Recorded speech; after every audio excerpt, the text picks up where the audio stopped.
नमस्कार विद्यार्थी मित्रांनो, बार्टीकडून आता संस्था विकल्प निवडण्यासाठीची लिंक सुरू झालेली आहे। विद्यार्थी मित्रांनो, आता नेमकं संस्था निवड करत असताना त्याची जी काही प्रोसेस आहे ती आपण स्टेप बाय स्टेप या व्हिडिओच्या माध्यमातून बघणार आहोत। अत्यंत महत्त्वाचा व्हिडिओ आहे, शेवटपर्यंत नक्की बघा।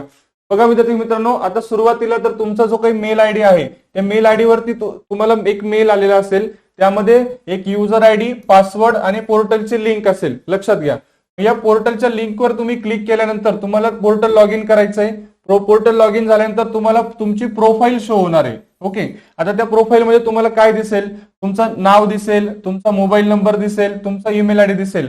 आता ते व्यवस्थित चेक करा विद्यार्थी मित्रांनो, तुमचंच नाव आहे का, तुमचा मोबाईल नंबर आहे का, ईमेल आयडी पण तुमचाच आहे का, व्यवस्थित चेक करा। ओके, पुढे त्याच्यानंतर तुम्हाला बघा, तुम्ही जर डिसेबिलिटी आणि ऑर्फनला केला असेल तर तुम्हाला इथे येस नो असा ऑप्शन दिसेल। ओके, आता त्याच्यानंतर पुढे तुम्हाला जी प्रोफाईल आहे त्या प्रोफाईलच्या शेजारी तुम्हाला स्कीम आणि कोर्सेस असा ऑप्शन दिसणार आहे, लक्षात घ्या।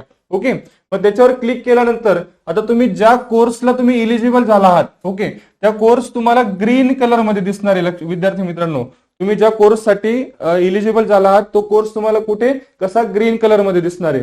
मग आता बघा, त्या ग्रीन कलर मध्ये दिसणार आहे, त्याच्या बाजूला तुम्हाला अप्लाय हिअरचा ऑप्शन येईल। ओके, उदाहरणार्थ तुम्ही जर पोलीस भरतीसाठी तुम्ही इलिजिबल झाला असाल, तुम्हाला त्याच्या समोर अप्लाय हिअरचा ऑप्शन येईल। तुम्ही एमपीएससी साठी म्हणजे ज्या ज्या कोर्सेससाठी तुम्ही इलिजिबल झाला असाल त्या कोर्सच्या समोर तुम्हाला अप्लाय हिअरचा ऑप्शन येईल। ओके, पण एक सगळ्यात महत्त्वाचे आयएमपी नोट लक्षात घ्या, तुम्ही जर एकापेक्षा जास्त कोर्ससाठी जर इलिजिबल झाला असाल तरी तुम्हाला फक्त एकाच कोर्सला अप्लाय करायचंय, लक्षात घ्या। ओके, तुम्हाला एकाच कोर्सला अप्लाय करायचंय। मग तिथे कुठल्या तरी एका कोर्सला तुम्ही अप्लाय केलं, उदाहरणार्थ तुम्ही पोलीस भरतीला अप्लाय हिअर केलं तर तुम्हाला पुढे लगेच डिस्ट्रिक्टचा ऑप्शन येईल। ओके, उदाहरणार्थ आता डिस्ट्रिक्ट तुम्ही समजा पोलीस भरतीला साठी इन्फिनिटी अकॅडमी पुणे आणि नाशिक अशा दोन ठिकाणी तुम्ही डिस्ट्रिक्ट सिलेक्ट करायचे।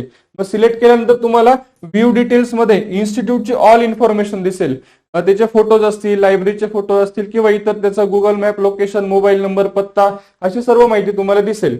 मग त्याच्यानंतर पुढे गेल्यावर तुम्हाला इन्स्टिट्यूटचे नावं दिसतील। ओके, मग त्या नावं मध्ये तुम्हाला इन्फिनिटी अकॅडमीला प्रायोरिटी नंबर 1 द्यायची, पुण्यासाठी पण आणि नाशिकसाठी पण, लक्षात घ्या। आता पुण्याला बघा 7 इन्स्टिट्यूट आहेत पोलीस भरतीसाठी आणि नाशिकला 9 इन्स्टिट्यूट आहेत। उदाहरणार्थ तुम्हाला कोणतेही 5 इन्स्टिट्यूटला कंपल्सरी द्यायची, ते पुण्याला 7 असतील समजा तर तुम्हाला 5 प्रायोरिटी द्यायची। 5 मधून पहिली प्रायोरिटी तुम्हाला द्यायची इन्फिनिटी अकॅडमीला, लक्षात घ्या। ओके, नाशिकसाठी 9 असेल तरी तुम्हाला 5 कंपल्सरी द्यायचे, पण पहिली प्रायोरिटी तुम्हाला द्यायची आहे इन्फिनिटी अकॅडमीला, लक्षात घ्या। ओके, मग पुढे तुम्ही 5 इन्स्टिट्यूटची प्रायोरिटी कंपल्सरी दिल्यानंतर तुम्हाला डाव्या बाजूला फ्रीज द ट्रेनिंग इन्स्टिट्यूट असा ऑप्शन दिसेल निळ्या कलर मध्ये।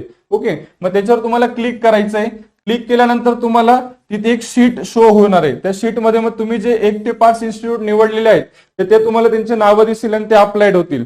अप्लाय झाल्यानंतर तुम्हाला तुमच्या मेल आयडीला एक ओटीपी येणार आहे आणि तुमच्या एक SMS ला सुद्धा एक ओटीपी येणार आहे। तो ओटीपी तुम्हाला व्हेरीफाय करायचा आहे। ओके, ओटीपी व्हेरीफाय केल्यानंतर तुम्हाला एक पोच पावती येईल। ओके, ती पोच पावती तुम्हाला व्यवस्थितपणे सेव्ह करून ठेवायची, ती तुम्हाला पुढे लागणार आहे, लक्षात घ्या। ओके, तर खूप महत्त्वाची माहिती आपण या व्हिडिओच्या माध्यमातून बघितली।